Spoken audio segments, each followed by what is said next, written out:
రాష్ట్ర వ్యవసాయ శాఖ మంత్రి సింగిరెడ్డి నిరంజన్ రెడ్డి నివాసంలోని వనపర్తి జిల్లా బీఆర్ఎస్ పార్టీ అధ్యక్షులు గట్టు యాదవ్, అధికార ప్రతినిధి Vakiti Sridhar, market committee chairman Palsa Ramesh Goud, media cell convener Nandimalla Ashok media సమావేశం నిర్వహించారు.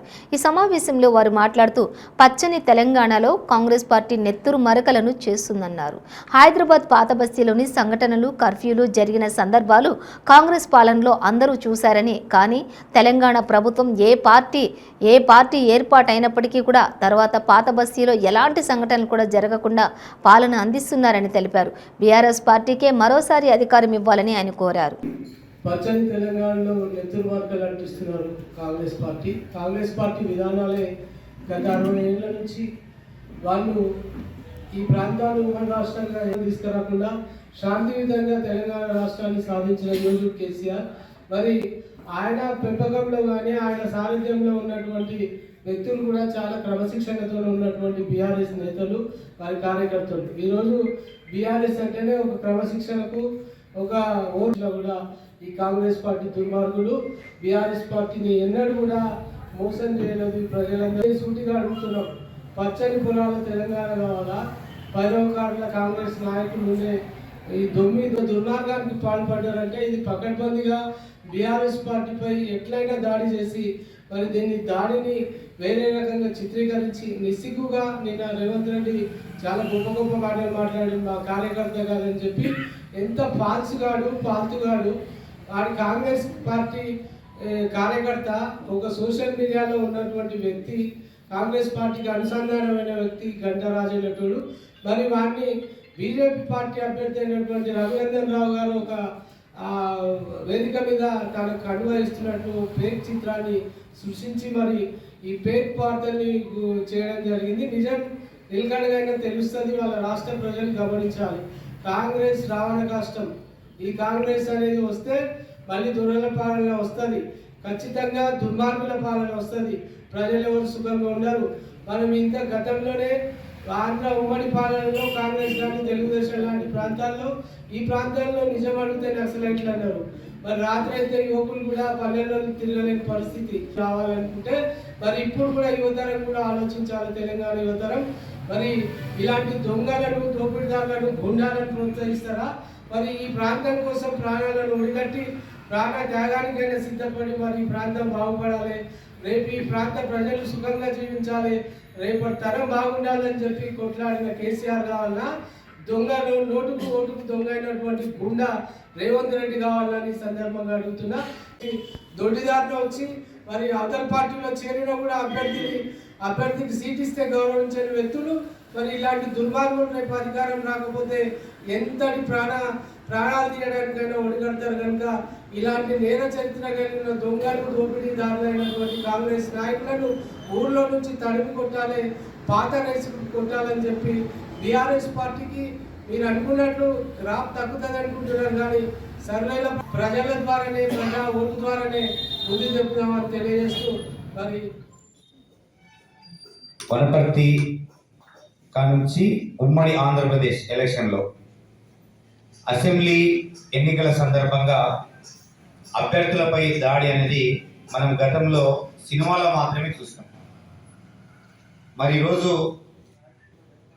కాంగ్రెస్ పుణ్యాన ప్రత్యక్షంగా ఈ కొత్త ప్రభాకర్ రెడ్డి పైన రేవంత్ రెడ్డి గుండాలు దౌర్జన్యంతో ఆకస్మిక దాడితోన కడుపులో కత్తిపోట్లు పొడిచి ఈ తెలంగాణ ప్రజానికాన్ని భయాందోళనకు గురి చేసేటువంటి సంఘటన నిన్న చోటు చేసుకోవడం అత్యంత బాధాకరం. ఇది ప్రజాస్వామ్యానికి ఒక గుట్టలిపెట్టు. మొదటి నుంచి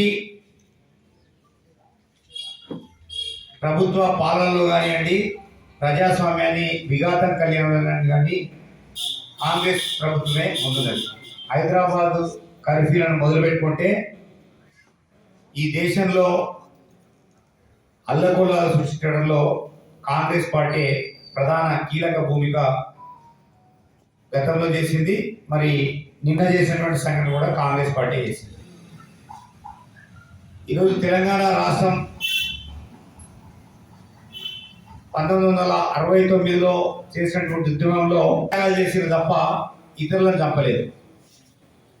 మలిదశ ఉద్యమంలో కేసీఆర్ గారి అధ్యక్షతన 14 సంవత్సరాల సుదీర్ఘ తెలంగాణ పోరాటంలో దాదాపు 1200 మంది ఆత్మ బలిదానం చేసినారు. దాడులకు పాల్పడాల్సిన అవసరం ఉంటుంది. మరి భౌతిక దాడులు అనేది తెలంగాణ రాష్ట్ర ప్రభుత్వం యొక్క ధ్యేయమే కాదు. మరి 14 ఏళ్ల సుదీర్ఘ పోరాటంలో ఏనాడుగా చిన్న ఘర్షణ వాతావరణం లేకుండా తెలంగాణ రాష్ట్రం సాధించిన ఘనత మన కేసీఆర్ గారిది. మరి అటువంటి చరిత్ర ఉన్న తెలంగాణ వేరే విధమైన ఉద్దేశం లేదు కనుక మీరంతా జాగ్రత్తగా ఉండాలని చెప్పేసి మరొకసారి మీకందరికీ హెచ్చరిక చేస్తున్నాం. మరి రాబోయే కాలంలో ప్రజలంతా గమనిస్తున్నారు. ఎవరు ఏం చేసినా కానీ తెలంగాణ ప్రజల రాష్ట్ర మనసులో మరి ముఖ్యమంత్రి కల్వకుంట్ల చంద్రశేఖరరావు గారు ఉన్నారు. మరి ఆయన ప్రవేశపెట్టిన సంక్షేమ కార్యక్రమాలే ప్రతిరోజు మధ్యలో మెలుస్తున్నాయి. మీరు ఎన్ని హార్బారాలు చేసినా ఎన్ని అడుగులు చేసినా రాబోయేది బీఆర్ ప్రభుత్వం అని చెప్పేసి మరి మీ ద్వారా ప్రజలందరికీ తెలియజేస్తున్నాం.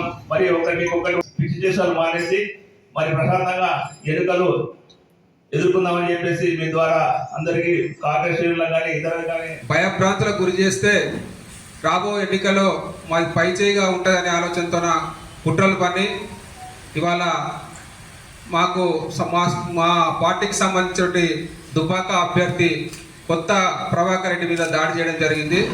ఆయన ప్రాణాపాయం నుంచి కోలుకున్నా సీరియస్గానే ఆయన ఆరోగ్యం ఉన్నట్టు మాకు తెలిసింది. ఇప్పటికైనా ప్రతిపక్షాల దుశ్చర్యలను మేము ఖండిస్తున్నాం, తీవ్రంగా ఖండిస్తున్నాం. దీనికి మేము సమాధానం చెప్పగలుగుతాం. కానీ ప్రజాస్వామ్యంలో తెలంగాణ ఉద్యమంలో ఒక్క రక్తపోటు చిట్టకుండా ఒక్క లాఠీ దెబ్బ తినకుండా తెలంగాణ రాష్ట్రాన్ని తెచ్చిన మహానాయకుడు మా కేసీఆర్ కాబట్టి దయచేసి మా పార్టీ ఎన్నో ఎన్నికలు చూసింది, విజయం సాధించింది. మరి అటువంటి తరుణంలో ప్రజాస్వామ్యంలో భౌతిక దాడులకు చోటు లేదు కాబట్టి ఇప్పటికైనా ప్రతిపక్షాలు మేల్కొని ఈ ఎన్నికల వాతావరణాన్ని ప్రజాస్వామ్యంగా ఎదుర్కొందామని సందర్భంగా మనం చేస్తూ ఈనాడు ఈ